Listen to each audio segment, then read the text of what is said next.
Kita baca salah satu ayat yang terkenal tentang iman, yaitu Ibrani 11 ayat 1. Iman adalah dasar dari segala sesuatu yang kita harapkan dan bukti dari segala sesuatu yang tidak kita lihat. Iman ini menjadi sangat penting karena dalam pasal yang sama, tetapi di ayat 6, Ibrani 11 ayat 6 dikatakan bahwa tanpa iman tidak mungkin orang berkenan kepada Allah, kepada Tuhan. Bahkan kalau kita baca di kitab Ibrani pasal 11 itu banyak catatan mengenai pahlawan iman, dan lewat iman itulah mereka berkenan kepada Tuhan. Misalnya Ibrani 11 ayat 5 dikatakan, karena iman Henokh terangkat supaya ia tidak mengalami kematian dan ia tidak ditemukan karena Allah telah mengangkatnya. Sebab sebelum ia terangkat, ia memperoleh kesaksian bahwa ia berkenan kepada Allah. Nah, lalu dikatakan di ayat 6, tanpa iman tidak mungkin orang berkenan kepada Allah. Jadi kalau kita mau hidup berkenan kepada Tuhan, memang harus lewat iman. Bahkan di Efesus 2 ayat 8 dan 9 dikatakan, sebab oleh karena kasih karunia kamu diselamatkan. Kamu telah diselamatkan oleh iman. Jadi ada dua hal yang membuat kita diselamatkan, kita disembuhkan, kita dipulihkan, kita diberkati, ya, yaitu lewat kasih karunia atau anugerah atau grace, tapi kemudian juga lewat iman, ya. Anugerah atau grace itu Tuhan yang mengerjakan, tetapi iman itu memang asalnya karena Tuhan bicara, ya. Faith comes by hearing the word of God, ya. Iman muncul karena kita mendengar firman, mendengar rema, Tuhan berbicara. Nah, waktu dia berbicara kepada kita, tanggapan kita itu yang menentukan kita mau percaya atau tidak. Itulah bagian kita, karena kehendak bebas itu Tuhan berikan kepada kita masing-masing, ya. Gak ada yang bisa melarangnya. Ya, sebagai contoh, penjahat di samping Tuhan Yesus kan ada dua, di samping kiri sama samping kanan. Yang satu, walaupun melihat Yesus dalam keadaan tergantung di kayu salib, ya, dia percaya, ya, memutuskan untuk percaya. Dia berkata, Yesus, ingatlah akan aku apabila engkau datang nanti sebagai raja. Sementara temannya nggak percaya, bahkan mengejek, ya. Itu keputusan, ya. Padahal mereka menghadapi fakta yang sama. Jadi waktu kita mendengar firman yang sama, dalam pengurapan yang sama, di satu kebaktian yang sama, tanggapan kita bisa berbeda masing-masing kita ini. Kita mau percaya atau tidak itu tergantung kita masing-masing. Tapi kalau kita lihat di sini, ya, Ibrani 11 ayat 1 ini, iman adalah dasar dari segala sesuatu yang kita harapkan. Jadi iman itu dasarnya untuk kita berharap. Ya, perlu iman untuk bisa memperoleh apa yang Tuhan janjikan, yang sudah Dia berikan lewat anugerahnya. Tapi kita juga perlu sesuatu yang kita harapkan. Kita ingin apa, ya. Ketika Salomo mempersembahkan korban yang begitu banyak di zaman perjanjian lama, lalu Tuhan menampakkan diri dalam mimpi dan Tuhan berkata begini, mintalah apa yang kau kehendaki untuk aku berikan kepadamu. Lalu Salomo meminta hikmat, ya, dan Tuhan berikan hikmat, tapi sebagai tambahan juga kekayaan yang sangat luar biasa, sehingga dia menjadi orang yang paling kaya yang pernah hidup, ya, di muka bumi ini. Nah, kemudian ketika Bartimeus, ya, orang buta, dia berjumpa dengan Yesus, ya, dia berseru-seru. Kemudian akhirnya Yesus berkata, panggillah dia. Dan ketika berhadapan dengan Yesus, Bartimeus ditanya, apa yang kau kehendaki aku perbuat bagimu? Kamu ingin apa? Nah, lalu Bartimeus bilang, Rabuni, supaya aku dapat melihat. Ya, itu harapan dia. Jadi kita ya harus punya sesuatu yang kita harapkan. Kita mau apa, ya? Nah, saya suka terjemahan bahasa Inggris Amplified Bible yang klasik ya tentang iman ini dari Ibrani 11 ayat 1. Now faith is the assurance ya, jadi apa hasilnya? Kepastian ya, asuransi ya, atau hal yang bukan asuransi insurance ya, tapi ini kepastian. Kepastian atau konfirmasi ya. Title deed jadi akte tanah gitu ya, surat bukti bahwa kita memiliki tanah. Ya, apa buktinya kamu punya tanah di Kalimantan? Ya ini ada akte tanahnya ya, surat tanahnya, buktinya. Kita tanahnya sendiri nggak kita lihat ya, tapi ada buktinya itu. Ya. Lalu dikatakan now faith, jadi iman itu sekarang. Ya. Sesuatu yang kita sudah dapatkan keyakinan itu sekarang. Keputusan untuk percaya itu sekarang. Ya, jadi ya, saya percaya walaupun saya belum lihat ya. Realisasinya itu in the future ya, di masa yang akan datang. Tapi saya percaya dulu ya. Saya percaya, dan karena saya percaya saya berkata-kata, lalu saya melakukan tindakan yang memang selaras dengan apa yang saya percayai itu ya. Jadi now faith is ya, iman sekarang, iman adalah kepastian tentang sesuatu yang sedang kita harapkan. Nah, ini dia. Things we hope for ya. Sesuatu yang kita harapkan. Kita ingin apa? Jadi kalau tadi Bartimeus dikatakan bahwa dia ingin sembuh.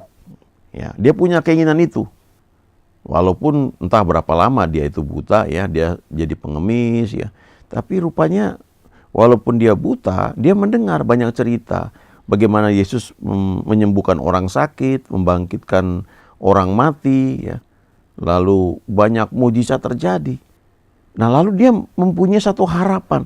Oh, kalau orang lain ditolong, saya juga. Nah, itu harapan yang dia punya. Dia ingin sembuh, dia ingin bisa melihat kembali. Nah, lalu karena dia percaya Yesus itu bisa menyembuhkan, ya dia sekarang nantikan kesempatan untuk bisa berjumpa dengan Yesus. Itu sebabnya ketika dia dengar bahwa Yesus sedang lewat, dia berteriak sekeras-kerasnya supaya dia dapat kesempatan untuk bisa berjumpa dengan Yesus, lalu mengatakan ya harapan dia itu apa gitu. Ya, jadi jangan lupa ya, iman itu sekarang, harapan itu nanti yang akan terjadi, tapi dasar untuk kita berharap itu adalah iman, dan itu sekarang gitu ya. Keputusan kita untuk percaya itu sekarang ada pada kita ya. Nah, lalu dalam kurung yang terakhir ini bagus sekali, saya suka renungkan bagian ini ya. Faith perceiving as real fact what is not revealed to the senses ya. Iman itu menerima sesuatu sebagai kenyataan, sesuatu fakta yang real ya, yang tidak dapat ditangkap oleh indera kita ya. Jadi mata kita nggak lihat ya, hidung kita tidak mencium, telinga kita nggak mendengar sesuatu, kulit kita tidak merasakan apapun, lalu lidah kita tidak mengecap apapun, tapi kita percaya ya, kita menerima bahwa itu ada ya. Kalau saya tahu ada mobil, mungkin karena saya lihat ada mobil. Lalu kalau saya tahu ada orang dengar walaupun saya nggak lihat, misalnya karena gelap, itu karena saya mendengar suaranya. Kemudian kalau saya tahu ada ada kebakaran misalnya ya, walaupun nggak lihat, nggak dengar sesuatu, mungkin karena saya lihat asap gitu ya, atau mungkin saya nggak lihat asap tapi saya mencium bau sesuatu yang terbakar gitu. Nah, saya mengatakan ada yang terbakar ya. Kalau saya minum air putih tapi saya rasa manis ya, saya tahu ada gulanya di situ ya. Nah, kemudian juga kalau saya nggak lihat apa-apa, nggak dengar suara apa-apa, tapi saya merasakan angin berdesir ya, berarti saya tahu ada angin. Nah, iman itu menerima sesuatu yang walaupun nggak kita lihat, nggak kita dengar, nggak kita cium, nggak kita rasa, nggak kita kecap, tapi kita tahu bahwa itu ada. Nah, itu iman. Itu kayak indera yang keenam ya, untuk mengakui bahwa sesuatu itu ada. Nah, kemudian kita perlu ingat juga bahwa dalam prosesnya ada satu hal penting tentang iman yang perlu kita perhatikan ya. Kita lihat di Amsal 29 ayat 18. Bila tidak ada wahyu, menjadi liarlah rakyat. Berbahagialah orang yang berpegang pada hukum. Nah, dalam bahasa Inggris itu wahyu ini adalah vision. Where there is no vision, the people perish ya. Kalau tidak ada visi, maka umat itu akan binasa. Nah, visi itu sesuatu yang kita lihat. Harapan itu diwujudkan dalam satu gambaran di masa depan yang kita lihat ya, dalam imajinasi kita. Nah, itu salah satu bentuk visi ya. Kalau arsitek bisa bangun satu rumah itu karena dia lihat dalam gambaran imajinasinya itu, dia tuangkan dalam gambar ya. Itu bicara tentang gambar yang diinginkan, yang terjadi harusnya seperti apa ya. Without a vision, the people perish ya. Kalau bahasa Indonesia kan, bila tidak ada wahyu menjadi liarlah rakyat ya. Artinya tidak jelas mau kemana, nggak ada sasaran yang mau dicapai. Kalau mau bangun rumah ya perlu kita gambar dulu ya.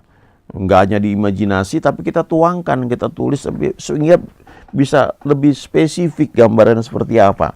Kemudian kita bisa tunjukkan ke banyak orang lain, kita tunjukkan ini loh gambarnya kayak gini, kita mau bangun rumah kayak begini. Nah, baru kita bisa wujudkan itu dalam tindakan karena ada sasarannya, ada gambarannya. Nah, itu visi yang dituangkan dalam bentuk gambar sehingga orang lain bisa melihatnya ya. Tanpa visi ya, maka orang itu bahkan terpencar-pencar ya, tercerai-berai ya, menjadi liar, tidak jelas. Bahkan dalam bahasa Inggris dikatakan perish ya, binasa. Jadi visi itu suatu hal yang sangat penting.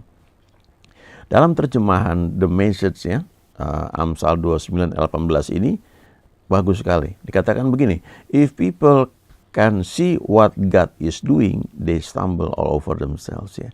Jika orang tidak dapat melihat apa yang Tuhan sedang kerjakan, mereka akan tersandung ya, mereka akan jatuh ya. Karena mereka nggak bisa melihat bahwa Tuhan sedang kerjakan sesuatu. Nah, ini istilahnya kayak kita membaca keadaan gitu. Kita lihat, wah ini Tuhan sedang kerjakan hal ini gitu. Jadi kita tahu bagaimana kita bereaksi, bagaimana kita bersikapnya. Lalu dikatakan, but when they attend to what He reveals, they are most blessed ya. Tetapi kalau mereka itu mengikuti apa yang sudah Tuhan wahyukan, ya maka mereka sangat diberkati. Jadi artinya kalaupun kita misalnya belum melihat ya dalam secara mata jasmani kita ya, lalu dalam bentuk visi kita belum tahu pun misalnya, tapi kita tetap ikuti apa yang sudah firman Tuhan katakan, maka kita menjadi orang yang diberkati. Ya. Makanya dikatakan di Mazmur 1 ya, berbahagialah orang yang tidak berjalan menurut nasihat orang fasik, tidak berdiri di jalan orang berdosa, tidak duduk dalam kumpulan pencemooh, tapi yang kesukaannya ialah Taurat Tuhan dan yang merenungkan Taurat itu siang dan malam ya. Waktu kita merenungkan firman itu sebenarnya yang terjadi adalah ada gambaran di imajinasi kita. Nah, itu menjadi vision ya. Bahkan ada hamba Tuhan yang mengajarkan kalau kita baca Alkitab ya, gunakan imajinasi kita. Supaya kita bisa melihat itu dalam layar imajinasi kita, apa yang kita harapkan, apa yang Tuhan janjikan. Nah, kalau kita baca di banyak tulisan ya, juga di internet, itu berbagai definisi mengenai vision. Ya. Misalnya begini, vision is a picture of the future that produces passion in a person. Ya. Visi adalah gambaran tentang masa depan yang menimbulkan gairah dalam diri seorang. Jadi waktu kita mempunyai gambaran itu kita jadi bergairah, jadi semangat begitu. Ya. Kita punya harapan yang kita bisa lihat dalam satu gambaran di imajinasi kita. It is what could be and what should be. Jadi visi itu adalah sesuatu yang bisa terjadi dan yang seharusnya begitu. Ya. Kalau misalnya kita hidup dalam kekurangan terus ya, kita baca firman, Tuhan berkata, janji Tuhan kita diberkati ya. Lalu kita punya harapan gitu. Harusnya bisa dong ya. Kan firman Tuhan menjanjikan demikian. Jadi kenapa yang lain bisa gitu? Kenapa janji Tuhan seperti ini? Kenapa yang lain bisa sembuh gitu misalnya? Jadi itu sesuatu yang bisa dan seharusnya bisa terjadi, harusnya kita miliki. Kalau dikatakan this is not merely something that could be done. Ini bukan hanya sesuatu yang seharusnya bisa dikerjakan. This is something that should be done. Ini sesuatu yang seharusnya itu bisa dikerjakan, bisa kita miliki. Ya, kalau naik pesawat terbang misalnya, ya kita naik ekonomi terus ya. Lumayan sudah naik pesawat terbang yang bagus, yang kelasnya lumayan lah. Misalnya kalau kita keluar negeri kita naik, kan ada banyak pilihan tuh ya. Ada Singapore Airlines, ada JAL, ada yang dari Dubai itu ya. Keren sekali ya. Jadi itu udah lumayan. Nah sekarang kita coba lihat, waktu kita masuk kita lewat kelas bisnis misalnya. Coba kita lihat begitu, kok yang lain bisa ya? Kenapa kita enggak? Oh harganya lebih mahal, 6 kali lipat, 10 kali lipat. Loh, kalau gitu kita bisa percaya dong bahwa kita juga oleh anugerah Tuhan bisa ya memiliki itu, mengalami hal itu. Ya, entah kita dapat satu bonus ya, entah karena banyak hal bisa terjadi. Saya punya teman pernah dari Singapura ke Jakarta, entah satu dan lain hal, tiba-tiba dia ditukar, dia pindah ke kelas bisnis ya. Ya lumayan gitu. Nah banyak hal kayak begitu. Tapi kalau kita sudah menutup diri, nggak perlulah mahal gitu ya, nggak jadi ya. Tapi belajarlah percaya untuk hal-hal yang kalau orang lain bisa ya, lalu kita lihat dasar firman-Nya, kenapa kita enggak ya. Lalu dikatakan lebih lanjut lagi ya, this is something that must happen ya. Ini sesuatu yang harusnya terjadi ya. It is the moral element that gives vision a sense of urgency. Ini bagian dari visi ini yang memberikan satu dorongan. Ini harus bisa ya. Ada desakan, ada urgent, ini urgentnya, ini perlu gitu. Ini dibutuhkan. Vision is a clear mental picture of what could be, fueled by the conviction that it should be. Ya. Visi itu adalah gambaran mental yang jelas bahwa ini harusnya bisa terjadi. Lalu digairahkan ya, dikobarkan dengan keyakinan bahwa memang harusnya begitu. Ya. Masa kamu nggak bisa sih? Yang lain bisa kok, gitu ya. Ya, vision is a preferred future. Ya. Vision itu adalah masa depan yang memang kita inginkan, kita mau begitu. Ya. Ada orang yang pengen ke Swiss misalnya, ya. Jadi sementara dia berdoa, dia juga punya impian, ya. Dia menabung, kemudian dia lihat di YouTube, ya, Swiss itu seperti apa, ya. Lalu dia mulai merancang dan ketika saatnya tiba ya ada blessing, ada berkat dalam bentuk finansial ya, memungkinkan itu bisa terjadi, baru dirancang dan akhirnya itu bisa terjadi ya. Vision always stands in contrast to the world as it is ya. Jadi vision itu seringkali ya, bahkan selalu ya, itu seperti beda sekali dengan keadaan yang saat ini kita hadapi. Kita dalam kondisi sekarang, kita lihat sesuatu yang kontras loh. Mestinya kita nggak begitu dong. Nah, vision demands change ya. Jadi visi itu membutuhkan satu perubahan. Ada orang yang dia sakit ya, badannya nggak karu-karuan, tapi pada usia 60 ya, dia kemudian mulai berubah karena dia ingin sehat. Lalu dia mulai latihan, dia olahraga, dia rubah gaya hidupnya, makannya dia rubah, dia buat latihan-latihan sehingga kalau nggak salah dalam waktu setahun ya, penyakit-penyakit yang menerpa dia itu hilang ya. Badannya mulai berbentuk menjadi six pack-nya. Tapi untuk itu terjadi, dia punya gambaran ya. Dia punya satu impian, satu harapan ya. Dia lihat ke depan ya. Nah, kalau kita gabungkan dengan firman Tuhan, ada janji Tuhan. Atas dasar janji Tuhanlah yang menimbulkan iman kita berdiri untuk meraih apa yang kita harapkan, kita rindukan. I believe, therefore I speak. Aku percaya, oleh sebab itu aku berkata-kata. Ya, jadi itulah iman. Ya, perlu percaya, berkata-kata, tapi juga perlu harapan yang kita inginkan. Haleluya. Amin.